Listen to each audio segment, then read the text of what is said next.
Marwadi university మంచి భవిష్యత్తు కోసం తెలుగు విద్యార్థులు ఇష్టపడే యూనివర్సిటీ.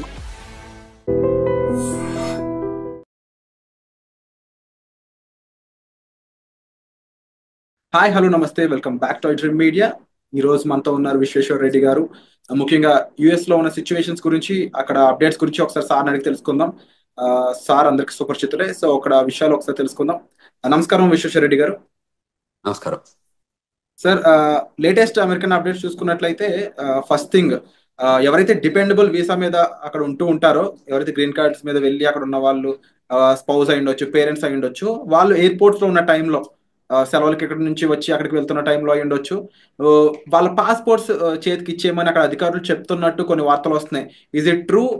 ఒకవేళ నిజంగా అక్కడ ఇలా ఇమ్మని అడిగినట్లయితే ఎయిర్పోర్ట్ లో ఏం చేయాలంటారు? ఎక్కడ ఎయిర్పోర్ట్ అంటున్నారు? హైదరాబాద్ ఎయిర్పోర్ట్, అమెరికన్ ఎయిర్పోర్ట్ అంటున్నారు? అమెరికన్ ఎయిర్పోర్ట్ లో తిరిగి వెళ్ళినప్పుడు. మళ్ళీ you can rephrase the question. So ఎవరైతే డిపెండబుల్ వీసా మీద అమెరికాలో ఉంటున్నారో, గ్రీన్ కార్డ్ హోల్డర్, వాళ్ళ స్పౌస్ అయి ఉండొచ్చు, అంటే వాళ్ళ భార్య అయి ఉండొచ్చు, అంటే వాళ్ళ పేరెంట్స్ అయి ఉండొచ్చు, వాళ్ళు ఇండియాకి సెలవుల కోసం వస్తున్నా, వేరే వర్క్ మీద వస్తున్నా సరే, వాళ్ళు అక్కడ ఫ్లైట్ ఎక్కే ముందు అక్కడ ఎయిర్పోర్ట్లోకి ఎంటర్ అయినప్పుడు వాళ్ళ పాస్పోర్ట్స్ తీసుకొని వాళ్ళని హోల్డ్లో పెట్టడం, వాళ్ళకి కొన్ని ఆంక్షలు విధించడం జరుగుతున్నాయి అని చెప్పేసి వార్తలు వస్తున్నాయి. Is it true? లేదు లేదు, కరెక్ట్ కాదు. అంటే రిటర్న్ లో ఇండియాకి వస్తున్నప్పుడు కదా ఇది. ఇండియాకి వచ్చేటప్పుడు ఏం అడగరు. ఇండియాకి వచ్చేటప్పుడు అది బికాజ్ అది హోమ్ కంట్రీ డిపార్చర్ కిందకి వస్తుంది. సో ఇండియన్ పాస్పోర్ట్ హోల్డర్స్ ఇండియాకి వెళ్ళాలనుకున్నప్పుడు ఎప్పుడైనా వెళ్ళొచ్చు. అక్కడ అమెరికాకి జీరో ఆబ్జెక్షన్ ఉంటుంది. అప్పుడు ఇండియా లోపలికి రావటప్పుడు ఇండియా వెరిఫై చేసుకుంటుంది వీళ్ళకి ప్రాపర్ పాస్పోర్ట్ ఉందా లేదా, వీళ్ళకి ప్రాపర్ ఇండియాకి వచ్చే ఎలిజిబిలిటీ డాక్యుమెంట్స్ ఉన్నాయి. అంటే ఎప్పుడైనా ఇమిగ్రేషన్ లాలో ఎలా ఉంటుందంటే, ఎవరు ఏ కంట్రీకి వెళ్తున్నారో ఆ కంట్రీ డాక్యుమెంట్స్ చూస్తారు తప్ప హోమ్ కంట్రీకి, అంటే where we born, birth place లో ఉన్న మనకి ఏదైతే పాస్పోర్ట్ ఉంటుందో వాళ్ళు ఎప్పుడు కూడా హోమ్ కంట్రీ వెరిఫికేషన్ ఉండదు. ఓకే. ఇన్ కేస్ ఇండియా నుంచి అమెరికా వస్తున్నప్పుడు అమెరికాలో అక్కడ దిగుతారు కదా, అప్పుడు పరిస్థితి ఏంటి? అప్పుడు ఏంటంటే, అప్పుడు అమెరికా అంటే అసలు యాక్చువల్ గా ఇండియాలో హైదరాబాద్ లోనే ఎయిర్పోర్ట్ లో మనం టికెట్ తీసుకునే ముందు ఏం చేస్తుంటారంటే, వాళ్ళు టిపికల్ గా మనకి ఎందుకు వెళ్తున్నారు అడుగుతారు. అంటే నేను వర్క్ చేస్తున్నాను అనుకోండి, వర్క్ వీసా చూపించమంటారు. నేను ఆమె పర్మనెంట్ రెసిడెంట్ అంటే గ్రీన్ కార్డ్ చూపించమంటారు. ఆమె సిటిజన్ అంటే వాళ్ళు యుఎస్ పాస్పోర్ట్ అడుగుతారు. అంటే టిపికల్ గా మనకి బోర్డింగ్ పాస్ ఇచ్చే ముందే ఈ 3 వెరిఫికేషన్ చేసుకుంటారు వాళ్ళు. అంటే whether you are rightfully you are going to that foreign land అని వెరిఫై చేసుకున్నాకే మనకు బోర్డింగ్ పాస్లు ఇస్తారు. Otherwise they don't issue the boarding passes. అంటే ఇక్కడ ఇంకొక విషయం నేను అబ్జర్వ్ చేస్తుంది, అంటే నేను అక్కడ వచ్చిన వార్తలు చదివినప్పుడు కొన్ని వెబ్సైట్స్ లో అవి వాళ్ళ భర్తకి ఎంతకాలంగా వాళ్ళు దూరంగా ఉన్నారు, ఇమీడియట్ గా పెళ్లి అయితే ఎంతకాలం దూరం ఉన్నారు, వాళ్ళ మధ్యలో బాండింగ్ ఎలా ఉంది, ఇవి కూడా చెక్ చేస్తున్నారు అని, అవి గాసిప్స్ కింద చూడాలి లేదా ఇందులో కూడా నిజంగా ఉంది? అంటే ఇందులో 2 types of we can look at it. అంటే కేస్ టు కేస్ వ్యారీ అవుతుంది. వాళ్ళ దగ్గర ఏంటంటే, ఎప్పుడైతే పోర్ట్ ఆఫ్ ఎంట్రీలో మన దగ్గర బోర్డింగ్ పాస్ తీసుకున్నాక వాళ్ళకి ఏం చేస్తారంటే, మన ఇమిగ్రేషన్ అయ్యాక మన ఫ్లైట్ అంటే ఏ రూపకంగా వస్తుంది అమెరికాకి అనేది, whether it's coming from Dubai, Qatar, what ever country, London ఎక్కడి నుంచి వస్తుందో, వచ్చే ముందు ఏం చేస్తారంటే, వన్స్ ద పొజిషన్ క్లోజ్డ్ అయిన తర్వాత ఈ డేటా అంతా యుఎస్ పంపిస్తారు. యుఎస్ పంపించాక ఆ డేటా అంతా వాళ్ళకి బ్యాక్గ్రౌండ్ చెక్ ఎఫ్బిఐకి వెళ్ళిపోయి మళ్ళీ వీళ్ళ దగ్గరకు వస్తుంది, ఏది సిబిపి ఆఫీస్కి వస్తుంది. వచ్చిన దగ్గర వెరిఫై చేసుకుంటారు వీళ్ళు ఎక్కడి నుంచి వస్తున్నారు, వీళ్ళ బ్యాక్గ్రౌండ్ ఏంటి, వీళ్ళది ఎనీ ఇష్యూస్ ఉన్నాయా, అంటే ఇమిగ్రేషన్ ఇష్యూస్ ఉన్నాయా. In case if there is an immigration issues, వాళ్ళు ఏం చేస్తారంటే పిలిచి అక్కడ పోర్ట్ ఆఫ్ ఎంట్రీలోనే జనరల్ ఇన్స్పెక్షన్ చేయొచ్చు, రిగరస్ ఇన్స్పెక్షన్ చేయొచ్చు, సెకండరీ ఇన్స్పెక్షన్ చేయొచ్చు. సో ఈ 3 టైప్స్ ఆఫ్ ఇన్స్పెక్షన్ జరుగుతాయి. జనరల్ ఇన్స్పెక్షన్ అంటే వాళ్ళకి తెలిసిపోతుంది, అంటే గ్రీన్, ఎల్లో, రెడ్ ఛానల్ లాగా మనం ఇక్కడ పోర్ట్ ఆఫ్ ఎంట్రీలో ఉంటాయి చూడండి, అట్లా కస్టమ్స్ లలో green, red, yellow channel type.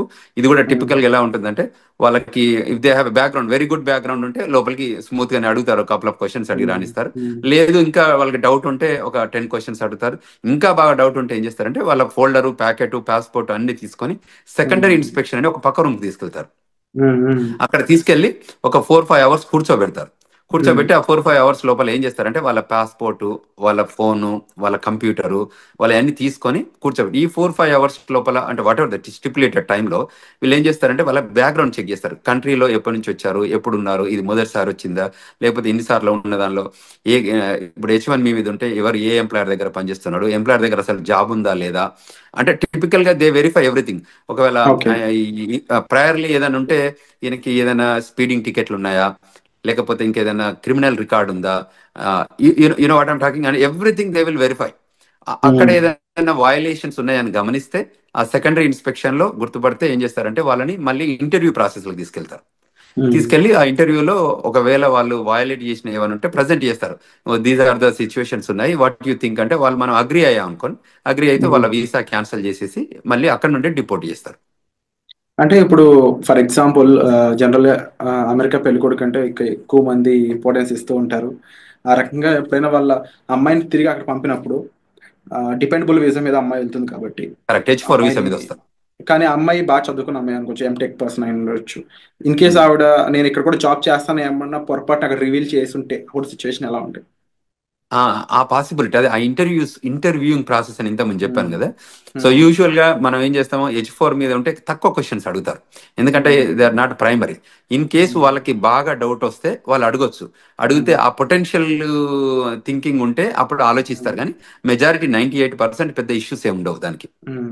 ఎందుకంటే అండ్ H1 వాళ్ళని బాగా వెరిఫై చేస్తారు, గ్రిల్ చేస్తారు, make sure that they have a job or not అని వెరిఫై చేసుకుంటారు. అండ్ H1 వాళ్ళు ఎలాంటి జాగ్రత్తలు తీసుకోవాలంటారు అక్కడ ఇంటర్వ్యూ కానీ అక్కడ క్వశ్చన్ చేసినప్పుడు? తప్పకుండా వాళ్ళు H1B హోల్డర్ అసలు ఫస్ట్ ఆఫ్ ఆల్ మేము ఇండియాకి వెళ్ళొద్దనే సజెషన్ చేస్తున్నాం ఈ టైంలో పర్టికులర్ గా. ఇన్ కేసు వాళ్ళు ఇండియాకి వెళ్ళాల్సి వచ్చి ఎమర్జెన్సీ సిచ్యువేషన్ వెళ్ళాల్సి వస్తే వచ్చే ముందు మీరు ఏదైతే ఎంప్లాయర్ దగ్గర పని చేయబోతున్నారో ఆ ఎంప్లాయర్ దగ్గర నుంచి ఒక క్లయింట్ లెటర్ కానీ, మీ ఎంప్లాయ్మెంట్ లెటర్ కానీ, మోస్ట్ రీసెంట్ పే స్టెప్స్ కానీ, లాస్ట్ W2s కానివ్వండి, ఇవి మీరు ఒక ఫోల్డర్లో పెట్టుకోండి. వాళ్ళు వచ్చి అడిగినప్పుడు మీరు ఫేర్ గా చూపించేటట్టు, అంటే పాస్ట్ 2-3 ఏళ్ల నుంచి ఆ కంపెనీతో పనిచేసి ఉంటే వాళ్ళ కంపెనీ W2s కానివ్వండి, మోస్ట్ రీసెంట్ గా మనం ఇయర్ లో పే స్టబ్స్ ఉంటాయి, ఎవ్రీ మంత్ కానీ 15 days కానీ పే స్టబ్స్ ఉంటాయి, అవి హోల్డ్ చేయడం కానీ, తర్వాత ట్యాక్స్ రిటర్న్స్ కానీ ఏవైతే ఉంటాయో అది కూడా, తర్వాత ఏదైతే క్లయింట్ లొకేషన్ లో పనిచేస్తున్నారో వాళ్ళ బ్యాడ్జ్ ఉంటుంది, ఆ కంపెనీ బ్యాడ్జ్ ఉంటుంది కదా, ఆ బ్యాడ్జింగ్ కూడా పెట్టుకొని ఉంటే జాగ్రత్తలు ఉంటే వాళ్ళు ఏ క్వశ్చన్స్ అడిగినా మనం 1 by 1 మనం ప్రజెంట్ చేయగలిగితే ఏమవుతుంది అంటే వాళ్ళకి కూడా కాన్ఫిడెన్స్ వస్తుంది. దిస్ గైజ్ వర్క్ ప్లేస్ లో ఉంది, ఈయనకి పర్మనెంట్ ఎంప్లాయ్మెంట్ ఉంది అక్కడ, సో అంచేత మనం ఆయనని వెల్కమ్ చెప్పాలి అన్నట్టు ఉంటుంది. వాళ్ళు వెరిఫై చేసుకొని అవన్నీ వ్యాలిడ్ ఉంటే తప్పకుండా వాళ్ళు వెల్కమ్ చెప్తారు, అండ్ విత్ గుడ్ మూమెంట్స్ తో వెల్కమ్ చెప్తారు. అండ్ సార్ ఎలాంటి సినారియోలో అయినా ఇన్ కేస్ అక్కడ ఆఫీసర్స్ అంటే ఇక్కడ పర్సన్ ని పాస్పోర్ట్ హ్యాండ్ ఓవర్ చేయమనే సిచ్యువేషన్ వస్తుందంటారా? ఎలాంటి సిచ్యువేషన్ లో రావచ్చు వస్తే? ఇప్పుడు సెకండరీ ఇన్స్పెక్షన్కి వెళ్ళినప్పుడు మనం తప్పకుండా పాస్పోర్ట్ హ్యాండ్ ఓవర్ చేయాల్సి వస్తుంది. ఓకే. సెకండరీ ఇప్పుడు మనం ఏదైతే ప్రైమరీ ఇన్స్పెక్షన్ అంటే ప్రతి దానికి వాళ్ళు పాస్పోర్ట్ తీసుకుంటారు, పాస్పోర్ట్ స్కాన్ చేస్తారు, వాళ్ళ దగ్గర కంప్యూటర్ ఉంటుంది కదా. ఇప్పుడు your an Indian, you are coming on F1 visa, so passport తీసుకుంటారు, ఫింగర్ ప్రింటింగ్ తీసుకుంటారు, తర్వాత ఐరిష్ చెక్ చేస్తారు, పిక్చర్ తీస్తారు, ఫింగర్ ప్రింటింగ్ టోటల్ 10 ఫింగర్స్ అంటే 2 hands పెట్టి 10 fingers చెక్ చేసుకున్న తర్వాత ఇంటర్వ్యూ క్వశ్చన్స్ ఉండి దాని తర్వాతనే పంపిస్తారు. ఈ పాస్పోర్ట్ అందులో స్కాన్ చేస్తేనే అప్పుడు వాళ్ళకి డీటెయిల్స్ అన్ని వస్తాయి కదా. So 100% they collect the passport. Only thing ఏంటంటే గ్రీన్ లాగా ఉంటే మళ్ళీ they will hand over everything, passport ఇచ్చేసి నో వెల్కమ్ టు అమెరికా అని చెప్పేసి పంపించేస్తారు. సో అది H1B ఏదంటే వాళ్ళ ఎంప్లాయ్మెంట్ ఉందా లేదా వెరిఫై చేసుకొని ఆ క్వశ్చన్స్ అడుగుతారు, ఎక్కడ పని చేస్తున్నారు, ఏంటి, ఏ జాబ్ చేస్తున్నారు, ప్రోగ్రామ్ అనలిస్టా ఏంటి అంటే డేటా అనలిస్టా, దోస్ కైండ్ ఆఫ్ క్వశ్చన్స్ అన్నట్టు. సో క్లయింట్ లొకేషన్ లో జాబ్ ఉందా వెరిఫై చేసుకొని, మీ ఎంప్లాయర్ తో టచ్ లో ఉన్నావా, అంటే దీస్ ఆర్ ద కొన్ని కామన్ మినిమం క్వశ్చన్స్ ఉంటాయి కదా. ఆ మినిమం క్వశ్చన్స్ అడిగాక మళ్ళీ దే హ్యాండ్ ఓవర్, లోపలికి వెళ్ళాక ఫస్ట్ పాస్పోర్ట్ తీసుకొని క్వశ్చన్స్ అడిగాక మళ్ళీ పాస్పోర్ట్ హ్యాండ్ ఓవర్ చేస్తారు. సో పాస్పోర్ట్ తీసుకోవడం అనేది ఒక కామన్ ప్రాక్టీస్.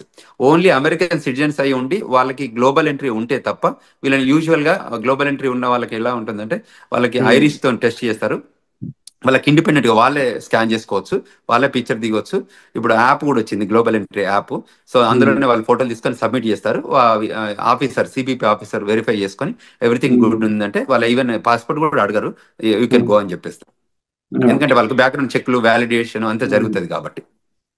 అండ్ అలాగే ఇంకా లేటెస్ట్ అప్డేట్ ఇంకోటి చూసుకున్నట్లయితే సెంట్రల్ యూనివర్సిటీ ఆఫ్ మిచిగన్ లో ఒక చైనీస్ స్టూడెంట్ తను సోషల్ మీడియాలో కొంచెం యాక్టివ్గా ఉండడం, అది కూడా అమెరికాకి ఆపోజిట్ గా తను చేసిన రెస్పాన్స్ అనేది తను డిపార్ట్ చేసే విధంగా మారింది. ఇప్పుడు జస్ట్ 6 months స్టడీ లెఫ్ట్ ఉందంట తనకి.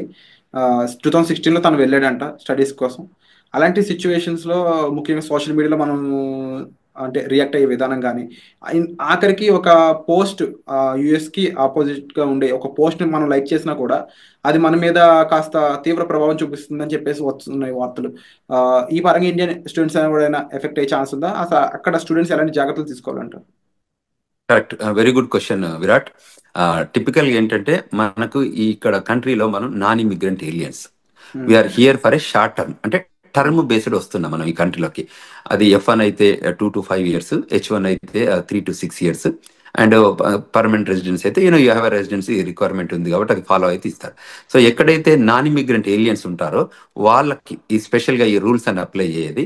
ఎందుకంటే మనం కంట్రీ లాయాలిటీ చూపిస్తే తప్ప మనం కంట్రీ లోపలికి రానివ్వరు. సో కంట్రీకి అగనెస్ట్గా చేసే యాక్టివిటీస్ ఏదైనా సోషల్ మీడియా రూపకంగా కానీ వాళ్ళకి ఎక్కడైనా అబ్జర్వ్ చేసి ఉంటే వాళ్ళు వెరిఫై చేసుకుంటారు, వెరిఫై చేసుకొని క్వశ్చన్ చేస్తారు. ఎక్కడైనా ఎవిడెన్స్ దొరికితే తప్పకుండా వాళ్ళు క్వశ్చన్ చేస్తారు, ఈజ్ దట్ యూ అని చెక్ చేసుకొని వాళ్ళు డిపోర్టేషన్ ప్రొసీడింగ్ చేస్తారు. ఇప్పుడు ఈ ట్రంప్ అడ్మినిస్ట్రేషన్ సెకండ్ టర్మ్ వచ్చాక ఏంటంటే చాలా ఎగ్జిక్యూటివ్ ఆర్డర్స్ తీసుకున్నారు. అందులో some of the executive orders వాళ్ళకి అవుట్ రైట్ సిబిపి ఆఫీసర్కి అథారిటీ ఇస్తుంది డిపోర్టేషన్ చేయడానికి. సో అందులో ఏ సిచ్యువేషన్ ఎరైజ్ అయినా, ఏ రకమైన ఇష్యూస్ వచ్చినా, ఏ రకమైన లాయాలిటీ ఇన్ స్టేక్లో ఉన్నా, అంటే ఆ లాయాలిటీ ప్రూవ్ చేయలేకపోయినా వాళ్ళకి every right to send them back, period. There is no second to it. అంటే ఇప్పుడు స్టూడెంట్స్ అనేవాళ్ళు already campus outside jobs చేయకూడదని కొన్ని రూల్స్ ఉన్నాయి. సో ఇప్పుడున్న టైంలో స్టూడెంట్స్ అనేవాళ్ళు ముఖ్యంగా తీసుకోవాల్సిన టాప్ 3 జాగ్రత్తలు అంటే ఏం చెప్తారు? అంటే టిపికల్గా వీళ్ళు ఏం చేయొచ్చు అంటే ఏదైతే స్టూడెంట్గా మనం ఫోకస్గా ఏదైతే ఎడ్యుకేషన్ కోసం మనం వచ్చామో దాని మీదనే స్ట్రిక్ట్ ఉండి ఆ లైన్లోనే మనం పనిచేసుకోగలిగితే ఏ ఇష్యూ లేదండి. విత్ ఇన్ ద 2 years లోపల ఎడ్యుకేషన్ కంప్లీట్ చేసి 3 years ఓపీటీసీ అంటే regular OPT and stem OPT తీసుకొని పనిచేసుకోగలిగితే దెర్ ఇస్ నో ఇష్యూ. ఎప్పుడైతే మనం ఇమిగ్రేషన్ నేషనాలిటీ యాక్ట్ వయలేషన్స్ ఏదైనా చేస్తే ఆ వయలేషన్స్ ఐడెంటిఫై అయితే తప్ప వాళ్ళు వెల్కమ్ చెప్తారు. ఇట్ ఈస్ అ కంటిన్యూస్గా కంట్రీ నీడెడ్ స్టూడెంట్స్. అందువల్ల ఎప్పుడు కూడా వాళ్ళని అంటే డిపోర్ట్ చేయడం అనేది ప్రైమరీ ఏం పెట్టుకోరు. టిపికల్గా ఏంటంటే వాళ్ళు రావాలి, కష్టపడి చదువుకోవాలి, కంట్రీకి వాళ్ళ కాంట్రిబ్యూషన్ కావాలనే కోరుకుంటుంది అమెరికా. సో అందులో ఎమినెన్సీ ఎఫెక్టివ్గా స్కిల్ ఉన్న వాళ్ళందరినీ కూడా కంట్రీ ఎప్పుడు లూజ్ చేసుకోదు. ఎప్పుడైనా స్కిల్ లేబర్ కానివ్వండి, స్కిల్ నాలెడ్జ్ ఉన్న వాళ్ళు కానివ్వండి, ఎడ్యుకేషన్లో కానీ ఎంప్లాయ్మెంట్ కానీ ఎక్స్ట్రాడినరీ ఎబిలిటీ మనం పెర్ఫామ్ చేస్తే అమెరికా ఎప్పుడు కూడా వెళ్ళగొట్టదు. ఎప్పుడు వెళ్ళగొడుతుంది? Any backgrounds, negative background, criminal background, financial background issues ఉన్నప్పుడు, అటువంటి ఇష్యూస్ వాళ్ళు అబ్జర్వ్ చేసినప్పుడు వాళ్ళు క్లియర్గా చెప్తారు, you are violating this so and so sections 1, 2, 3, so based on these sections you are deportable case అని చెప్పి డిపోర్ట్ చేస్తున్నారు. సో అందువల్ల మన వాళ్ళకి ఏం చెప్తానంటే ఇది స్టూడెంట్స్ కానీ అదేవిధంగా స్టూడెంట్ పేరెంట్స్ కూడా గైడ్ చేస్తున్నాం.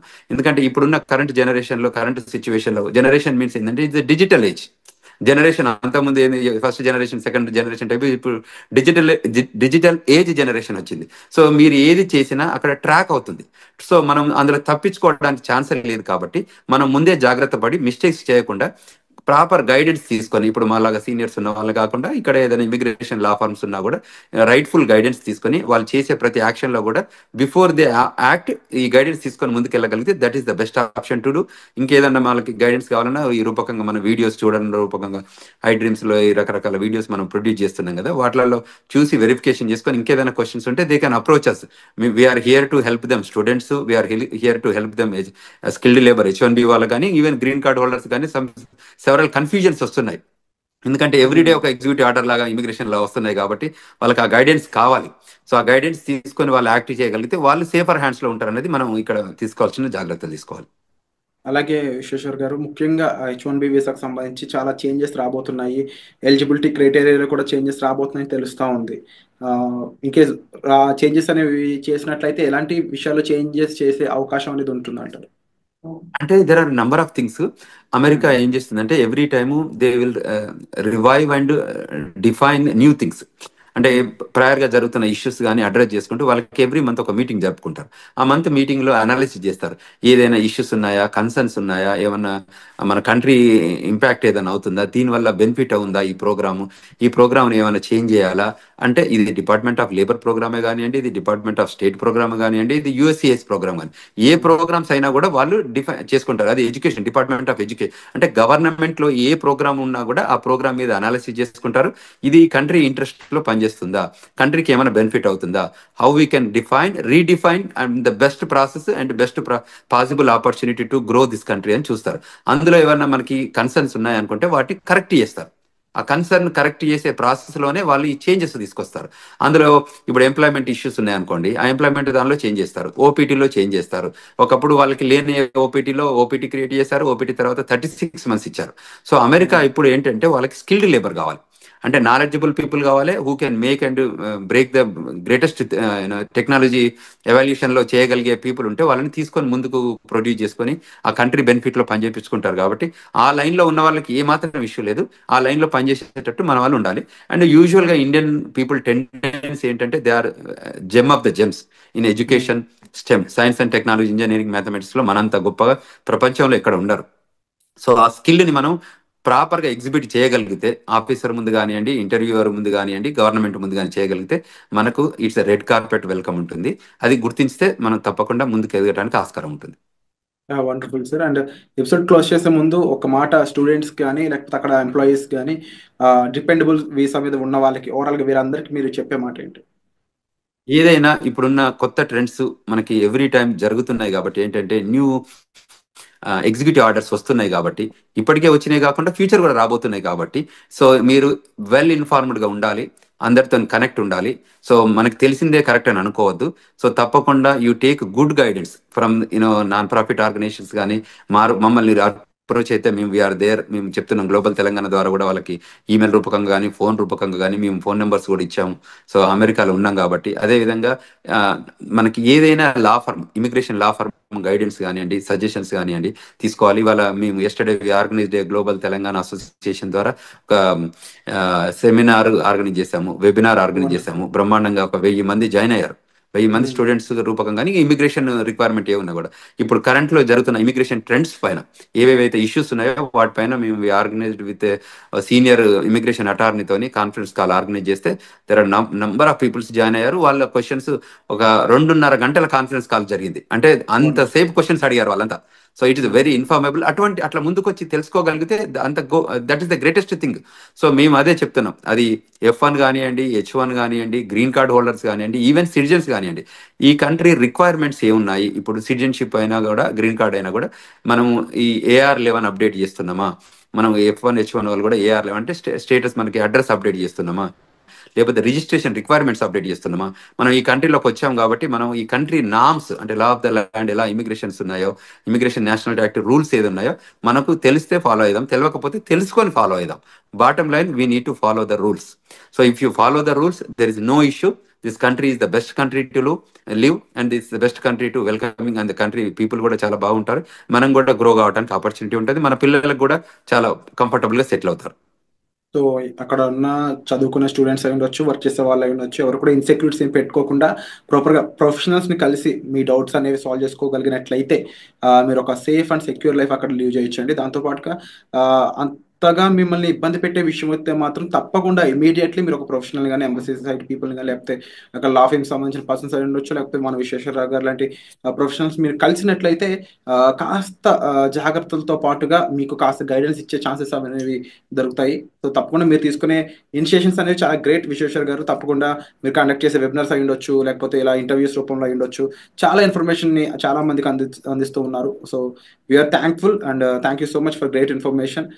మరిన్ని అప్డేట్స్ పై త్వరలోనే మరొక ఇంటర్వ్యూతో మీ ముందుకు వస్తాం. Thank you so much.